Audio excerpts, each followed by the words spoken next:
Donald লুর সফরে দ্বিপাক্ষিক অস্বস্তি কিছুটা হলেও কমেছে মনে করেন কূটনীতি বিশ্লেষকরা।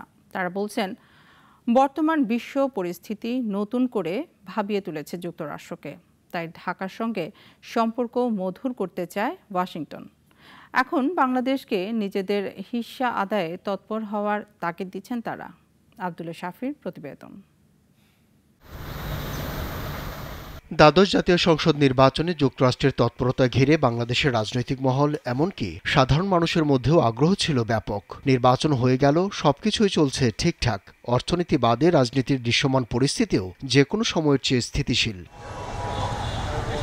এমন পরিস্থিতিতে যুক্তরাষ্ট্রের সহকারী পররাষ্ট্রমন্ত্রী ডোনাল্ড লুর ঢাকা সফর, তার আগমন বেশ আলোচনার জন্ম দেয়। 3 দিনের সফরে বেশ ব্যস্ত ছিলেন তিনি, অংশ নেন রান্না ও খেলাধুলার আয়োজনেও। এখন প্রশ্ন হলো, কি হলো এই সফরে?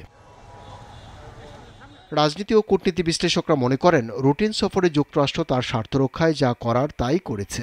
বাংলাদেশের অভ্যন্তরীণ রাজনৈতিক বিষয় সেখানে খুবই নগণ্য। অন্য মনে হয় না যে কোনো ছিল, প্ল্যান ছিল যে কোনো আলাদা আবার নতুন করে ইলেকশন করাবে কিংবা সরকারি। এরা একদম পিওরলি আমেরিকান স্বার্থ ভিত্তিক। অনেকে মনে করেন ফিলিস্তিন যুদ্ধের চাপ, বাংলাদেশের সঙ্গে চীনের সম্পর্ক, তিস্তা প্রকল্প, এসব নিয়ে উদ্বেগ আছে প্রতিবেশী ভারতের। ভারতও প্রচুর চাপ দিচ্ছে আমেরিকাকে যেন চীনের দিকে না ঝুঁকে পড়ে। সামরিক সহযোগিতা করা বা তিস্তা প্রজেক্ট চীনকে বানাতে দেয়া, এইসব ব্যাপারে যে ভারতের যে প্রচন্ড আপত্তি, সেখানেও আমেরিকা সমর্থন দিচ্ছে এই প্রশাসন।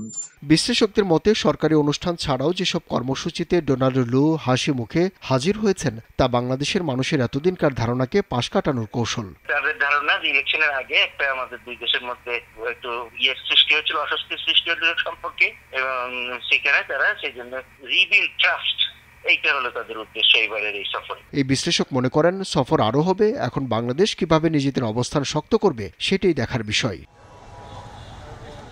আব্দুল্লাহ শাফি, নাগরিক, ঢাকা। ওয়ালটন ফ্রিজ কিনে অনেকের মতো আপনিও হয়ে যেতে পারেন মিলেনিয়াল। সেরা পণ্যের সেরা অফার।